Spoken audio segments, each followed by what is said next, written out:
তারা সংশোধিত ওয়াকফ আইনকে কার্যকর হতে দেবে না। কার্যত এই অবস্থানের উদ্দেশ্য ছিল একটাই, সাম্প্রদায়িক বিভাজন তৈরি করা, ধর্মান্ধ কিছু মানুষ, কিছু লুটেরাদের কাছে বার্তা পৌঁছে দেওয়া যে আমরা তোমাদের সঙ্গে আছি। কিন্তু বিষয়টি ছিল যে ওয়াকফ প্রপার্টি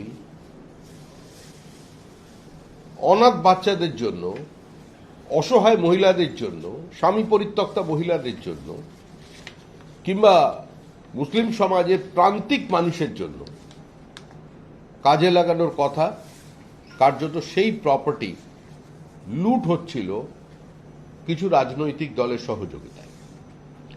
একটা সময় ছিল যখন আমরা স্লোগান দিতাম, মানে আমরা যারা বিরোধী অবস্থানে ছিলাম, কংগ্রেস, তৃণমূল কংগ্রেস, বিজেপি, সিপিএম এর দিকে তাকিয়ে, যে ওয়াকফ লুটের সরকার আর নেই, দরকার। কিন্তু তৃণমূল কংগ্রেস ক্ষমতায় আসবার পর সিপিআইএম এর সমস্ত রেকর্ড ভেঙে দিয়ে তারা যেভাবে প্রকাশ্যে থানার উল্টো দিকে হাইকোর্টের নোটিশ যেখানে ঝোলানো আছে, মতোয়ালির নাম লাগানো আছে, আজকে সেখানে সুদৃশ্য বহুতল অট্টালিকা শোভা পাচ্ছে। সম্পূর্ণভাবে প্রশাসন এবং দল মিলে জমি হাঙরদের কাছে এই ওয়াকফ প্রপার্টিকে তুলে দিয়েছে। কিন্তু আজকে সরকার দেখা যাচ্ছে সেই ওয়াকফকে মেনে নিল। তাহলে কেন সেদিন বিরোধিতা? কেন মুর্শিদাবাদে হিন্দুদের বাড়িতে আগুন? কেন বিভিন্ন হিন্দুদের দোকানপত্র লুট? কেন সরকারি সম্পত্তির ক্ষতি? এর দায়ভার কে নেবে, কারা নেবে? মুখ্যমন্ত্রী একবার ঘোষণা করেছিলেন যে যদি কোনো সরকারি সম্পত্তিকে ধ্বংস করা হয় তাহলে তার টাকার, যে ধ্বংস করেছে বা যে আগুন লাগিয়েছে, তার থেকে উসুল করা হবে, প্রয়োজনে তাকে গ্রেপ্তার করা হবে। তাহলে এই দায়িত্ব এর জন্য কাকে গ্রেপ্তার করা হবে?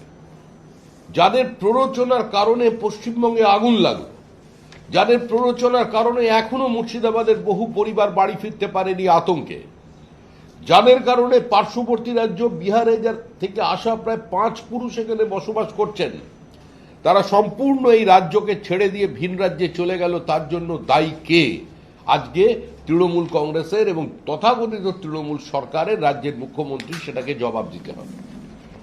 ঠিক একইভাবে বলেছিলেন পশ্চিমবঙ্গে এসআইআর হতে দেব না।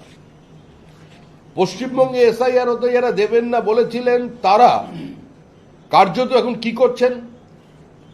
কার্যত এসআইআর ঘোষণা হওয়ার পর থেকেই বিএলওদের কার্যত তারা হাইজ্যাক করেছেন।